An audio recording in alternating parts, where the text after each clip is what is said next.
이사야서는 구약의 복음서다라고 불릴 만큼 그리스도에 대한 내용이 많이 나옵니다. 메시아에 대한 내용이 참 많이 나오는데요.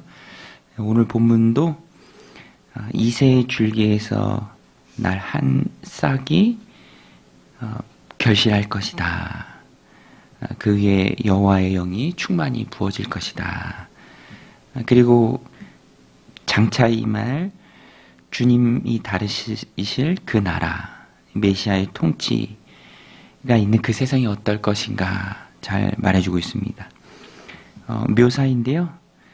6절에 보면 그때에 이리가 어린 양과 함께 살며 표범이 어린 염소와 함께 누우며 송아지와 어린 사자와 살찐 짐승이 함께 있어 어린아이에게 끌리며 7절, 8절에도 이어지죠. 암소와 곰이 함께 먹으며 그것들의 새끼가 함께 엎드리며 사자가 소처럼 풀을 먹을 것이며 젖 먹는 아이가 독사의 구멍에서 장난하며 젖된 어린아이가 독사의 굴에 손을 넣을 것이라.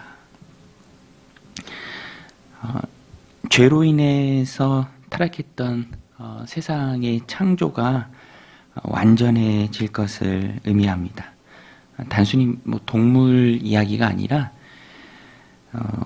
완전한 회복, 또 완전한 평화를 말합니다. 완전한 평화.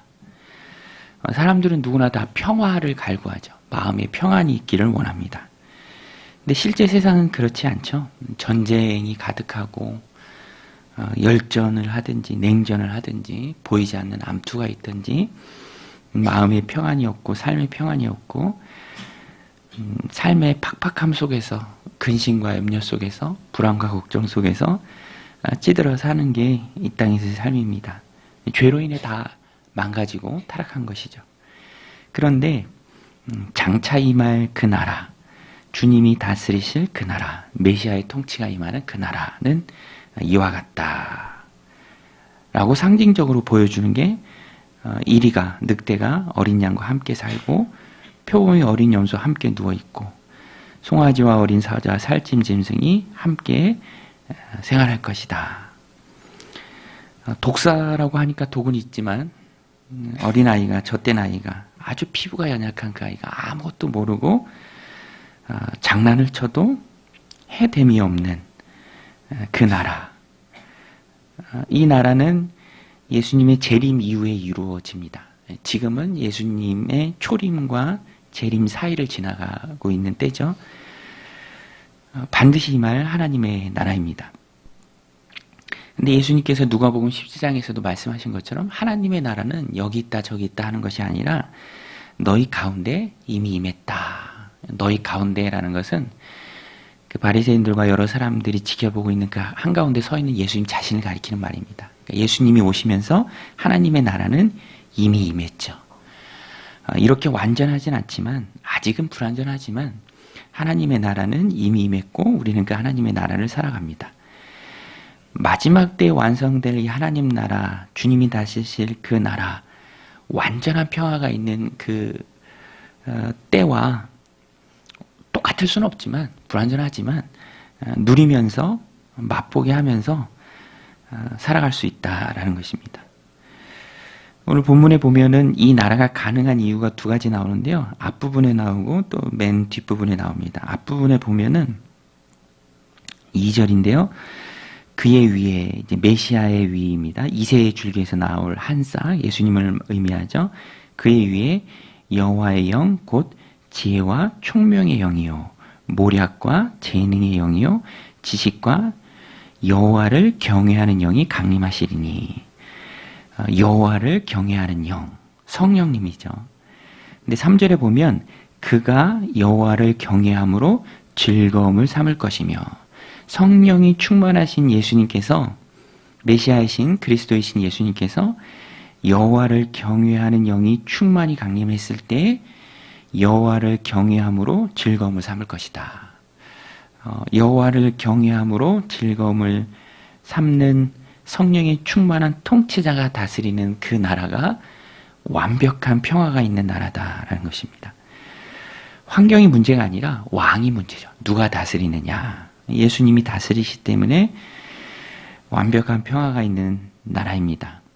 핵심은 여호와를 경외하는 것으로 즐거움을 삼는다. 오늘 우리는 무엇으로 즐거움을 삼고 있는가, 이 말씀을 통해서 돌아볼 수 있습니다. 사람이 즐거워할 거리들이 세상에 많죠. 이것저것 많이 있습니다.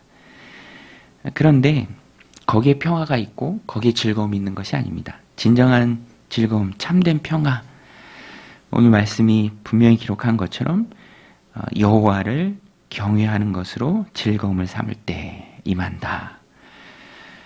경외한다라는 것은 존귀히 여기고, 하나님을 존귀히 여기고, 또 하나님 앞에서의 삶을 살아가는 것이죠. 하나님 무서운 줄 알고 하나님 기뻐하는 일에 자신을 드리는 것입니다. 오늘도 하나님 우리에게 하루를 허락해 주셨는데요, 어디에 우리를 드릴 것인가, 우리가 선택할 때 하나님 경외하는 일에 우리를 드려야 합니다. 하나님 기뻐하시는 일, 하나님을 존귀히 여기는 일, 그럴 때 하나님께서 우리 마음 가운데 평안을 주십니다. 또 한 가지는 오늘 말씀 마지막 9절인데요. 내 거룩한 산 모든 곳에서 해됨도 없고 상함도 없을 것이니 이는 물이 바다를 덮은 같이 여호와를 아는 지식이 세상에 충만할 것임이라. 여호와를 아는 지식이 세상에 충만할 때, 이게 이유로 나와요. 앞부분에 메시아의 통치가 완벽한 평화인 것이. 오늘 우리도 여호와를 아는 지식으로 충만해야 합니다. 호세아 선지자는 내 백성이 여호와를 아는 지식이 없어서 망한다라고 했죠. 여호와를 아는 지식이 얼마나 중요한가. 평화를 이끌어오기도 하고요, 또 망하기도 합니다. 살고 죽는 것이 여기에 달렸죠. 이 말씀의 신약적 완성은 예수님을 아는 것입니다. 예수님을 아는 지식으로 충만할 때 하나님 주시는 참된 평화가 우리 삶 가운데 있을 것입니다. 예수님을 안다고 할 때 그 아는 것은 지식적인 알을 말하는 것이 아니라 인격적 경험을 통해서 예수님을 아는 것을 말합니다. 그래서 예수님을 알아가기에 힘쓰는 것이죠. 경험과 체험, 또 친밀한 교제 가운데로 우리가 들어가는 것입니다. 하나님 앞에 나와서 기도하고, 또 하나님 기뻐하신 일에 참여해서 헌신하고, 그렇게 주님 마음에 기뻐하신 일들을 감당하면서 주님과 깊은 교제를 이어갈 때 거기에서 하나님 주시는 참된 평안이 있습니다. 내 삶 가운데 왜 이렇게 평안이 없지? 불안하고 또 근심과 염려가 떠나지 않고 시시때때로 답답해하는 마음이 있는가? 오늘 이 본문을 통해서 우리가 해결할 수 있습니다. 두 가지인데요. 여호와를 경외하는 것으로 즐거움을 삼자.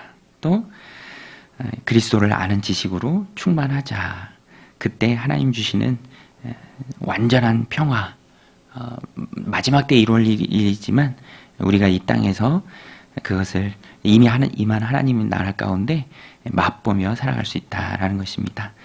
오늘도 세상에서 즐거움을 찾는 것이 아니라 믿음과 신앙 안에서, 또 하나님 맡겨주신 귀한 사명 안에서 또 우리가 해야 할 일을 힘있게 감당하면서 하나님 부어주시는 참된 평화와 안식, 하늘의 위로와 소망을 경험하는 복된 하루가 되시기를 주님의 이름으로 간절히 축원드립니다. 우리 같이